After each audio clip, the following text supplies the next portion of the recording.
जादुई मुखौटा। रघुवीरपुर में रवि नामक एक जुआरी अपनी पत्नी रेखा और बेटे मोहन के साथ रहा करता था। रेखा लोगों के घरों में काम करके जो भी पैसे कमाती, रवि सारे के सारे पैसे जुए में हार जाया करता था। एक दिन की बात है, रेखा घर में खाना पका रही होती है कि तभी शराब के नशे में धुत रवि वहां आता है। ओए देख, सच सच बता, सारे के सारे पैसे कहाँ रखे हैं? मेरे पास नहीं है कोई पैसे वैसे। जा यहाँ से बेवड़ा कहीं का। दे रही है पैसे की नहीं दे रही है तू? बोल।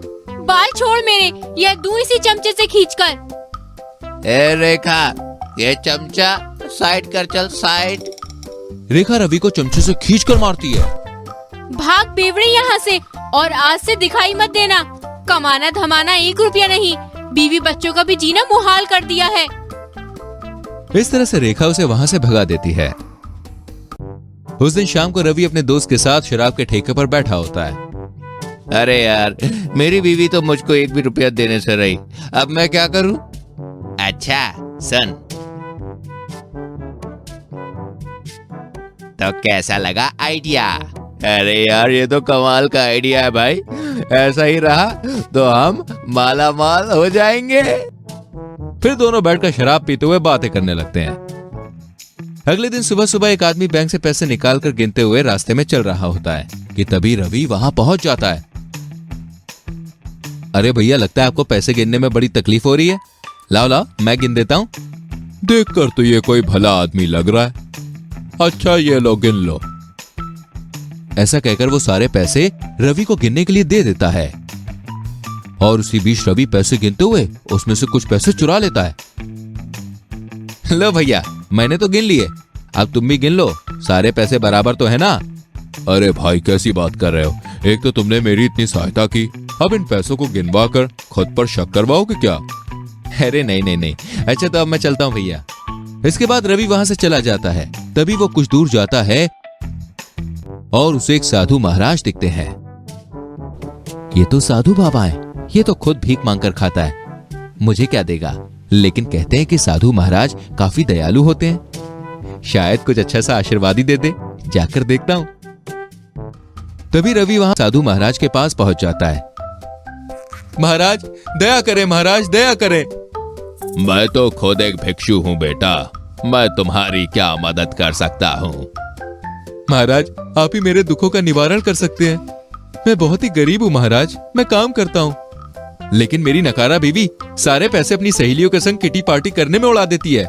बेटा है वो भी निकम्मा, सारा दिन बाहर घूमता रहता है और महंगी महंगी चीजों की डिमांड करता है। इस तरह मेरे परिवार ने मेरी यह हालत कर दी है महाराज। बेटा, तुम्हारी हालत तो सच में काफी दयनीय है। ये लो बेटा, ये मुखौटा, इसे पहनकर तुम गायब हो सकते हो, लेकिन इसका उपयोग केवल अच्छे कामों के लिए ही करना। इससे तुम बहुत जल्दी अमीर बन जाओगे। जी महाराज, शुक्रिया शुक्रिया महाराज। फिर रवि वो मुखौटा लेकर वहां से चला जाता है। बड़ा आया अच्छे काम के लिए इसका उपयोग करने वाला। अरे मैंने सोचा था बुढ़ा कुछ ऐसी चीज देगा जिससे मैं रातों रात अमीर बन जाऊंगा, लेकिन ये क्या, एक बेकार सा मुखौटा पकड़ा दिया। चलो कोई ना, इसका अच्छा उपयोग तो मैं कर ही लूंगा। फिर रवि वो मुखौटा पहनकर गायब हो जाता है और सबसे पहले अपने घर जाता है, जहां उसकी बीवी अपने बेटे से बात कर रही होती है। सुन बेटा मोहन, मैंने ना सारे पैसे तेरे स्कूल बैग में छिपाए हैं। तेरे बाप को बताना मत, वरना वो बेवड़ा उसे भी ले जाकर जुए में उड़ा देगा। माँ, आप बेफिक्र रहिए, मैं किसी को नहीं बताऊंगा। अच्छा, तो पैसे अब यहाँ पे छुपाए जा रहे हैं। तभी रवि अपने बेटे के बैग से सारे पैसे लेकर जुआ खेलता है और जुए में सारे पैसे हार जाता है। फिर हारने के बाद, अरे शिट यार, ये भी क्या कोई नसीब है? आज भी मैं हार गया, अब क्या करूंगा? कोई ना, सोने की चिड़िया तो अब भी मेरे पास है। इतने कहकर वो मुखौटा पहन लेता है और फिर वो रोड चलते हुए लोगों की पॉकेट मारने लगता है। कुछ दिन ऐसे ही करके बीत जाते हैं। फिर एक दिन, अब तो पॉकेट मारने से भी मेरे पैसे पूरे ही नहीं पड़ रहे यार, ये कैसा सड़ा सा मुखौटा है। ऐसे कहकर वो मुखौटा निकालकर गुस्से से सड़क पर जोर से पटक देता है। फिर कुछ सोचता है, अरे ये मैंने क्या कर दिया, ये आइडिया मेरे दिमाग में पहले क्यों नहीं आया? इतना कहकर रवि फिर से वो मुखौटा पहनकर सारे शहर के एक बड़े से ज्वेलरी शॉप में जाता है और वहां से वो ढेर सारे गहने चुरा लेता है। लेकिन अचानक से तभी वहां सबको वो दिखाई देने लगता है। इतने पर वहां खड़े लोग उसे खूब पीटते हैं। फिर दुकान का मालिक पुलिस को बुलाकर रवि को पुलिस के हवाले कर देता है। तभी वहां साधु महाराज आ जाते हैं।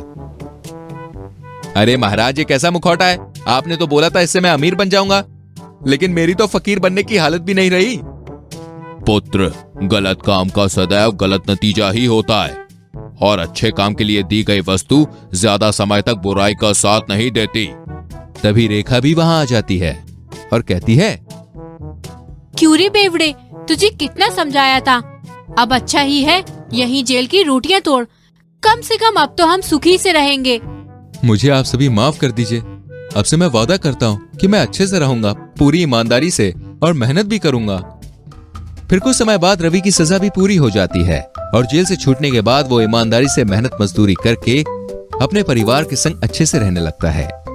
इसलिए कहते हैं दोस्तों, ईमानदारी के रास्ते पे चलें और जीवन में मेहनत हमेशा करें, क्योंकि मेहनत का फल आपको मीठा और अच्छा मिलेगा।